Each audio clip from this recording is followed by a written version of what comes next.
आज़ाद कश्मीर के दारुल हुकूमत मुजफ्फराबाद में पीका ऑर्डिनेंस के खिलाफ यंग जर्नलिस्ट फोरम का मरकजी सेक्रेटेरिएट के सामने एहतजाज। सेक्रेटेरिएट के सामने शम्में भी रोशन की गई। इस मौके पर शुरका की जानिब से छतर चौक में रैली भी निकाली गई, जिसमें पीका ऑर्डिनेंस के खिलाफ नारेबाजी की गई।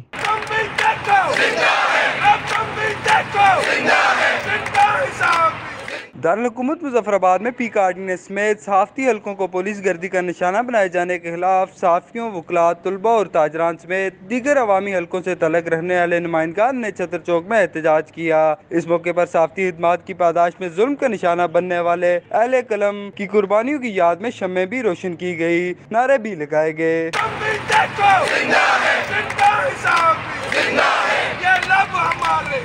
शुरका से खिताब। जबकि शुरका की जानिब से पीका ऑर्डिनेंस और पुलिस गर्दी के वाक़यात के खिलाफ हैं, इसे आज़ाद कश्मीर के सहाफ़ती हल्के मुस्तरद करते हैं। तो मैं समझता हूँ इस तरह का ताकत का जो निज़ाम है वो मुआशरों को बिठा देता है। साफियों की आवाज़ को दबाने के लिए ये जो ऑर्डिनेंस लाया जा रहा है, इसकी भरपूर मजम्मत करते हैं। इस मौके पर मंजूर की गई करारदाद में मुतालबा किया गया कि साफियों को तहफ़्फ़ुज़ फराहम किया जाए और हुकूमत आज़ाद कश्मीर साफियों के खिलाफ दर्ज बोगस इंतकामी मुकदमात भी ख़त्म करवाए।